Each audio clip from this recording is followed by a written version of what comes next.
আর যাই হোক,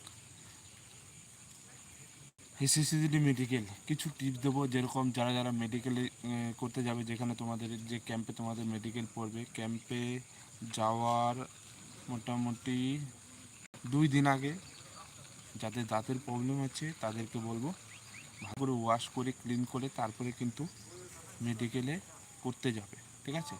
আর যেখানে তোমাদের মেডিকেল হবে সেই ক্যাম্পের, সেটা এসএসবি ক্যাম্প হোক, সিআরপিএফ ক্যাম্প হোক, যেখানে হোক না কেন, বাঙালির যেরকম তোমাদের শিলিগুড়িতে যারা আছে সেখানে মাটিগাড়া এসব জায়গাতে কিন্তু তোমাদের ক্যাম্প হয়।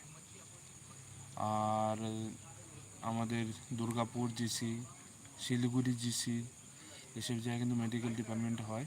তো তাদেরকে বলবো, দেখো যে দিন তোমাদের মেডিকেল থাকবে তার একদিন আগে কিন্তু তোমাদেরকে পৌঁছাতে হবে মেডিকেল করার জন্য। একদিন আগে ওখানে নাইট থেকে ভোরবেলা উঠে কিন্তু তোমাদের মেডিকেল করতে যেতে হবে। আর মেডিকেলে যাওয়ার আগে ভালো করে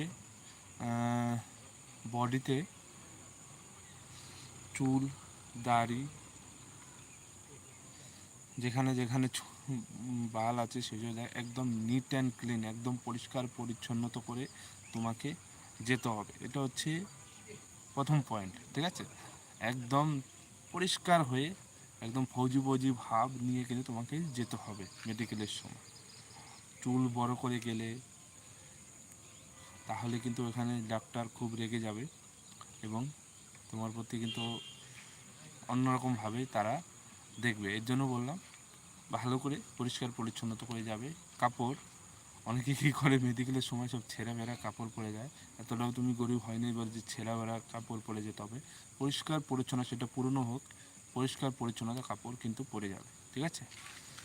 ভালো করে চুল পিছনে একদম ফৌজি কাটিং দিয়ে তারপরে যাবে। যাদের দাঁতের প্রবলেম আছে বলে দিলাম 2-3 দিন আগে কিন্তু দাঁত ভালো করে ক্লিন করে ওয়াশ করে তারপরে যাবে।